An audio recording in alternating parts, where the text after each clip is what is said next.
মুখে অরুচি, খেতে ইচ্ছে করছে না কিছুই, কী করবেন? মুখে রুচি ফেরানোর জন্য এই কাজগুলো অবশ্যই করতে পারেন। 50 গ্রাম আদা নিন, খোসা ছাড়িয়ে সেটাকে চাটনি তৈরি করুন। 50 গ্রাম আদাকে 50 গ্রাম ঘিয়ের মধ্যে ভালো করে ভেজে নিন। তারপরে সেটাকে 100 গ্রাম গুড় দিয়ে হালুয়ার মতো করে তৈরি করে একখানা বয়ামে রেখে দিন।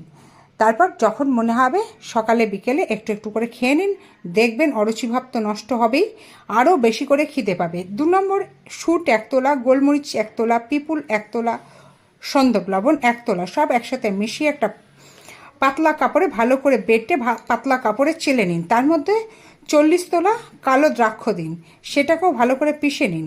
তারপর সব একসাথে মিশিয়ে একটা বয়ামে রেখে দিন। প্রত্যেক দিন 1 থেকে 2 তোলা করে সকালে বিকেলে খান। পেটে যদি কোনো রকম রোগ থাকে সেই রোগ থেকে তো মুক্তি পাবেন, আর অরুচি নাশ তো হবেই। আশা করি ভালো লাগলে অবশ্যই লাইক এবং কমেন্ট করবেন।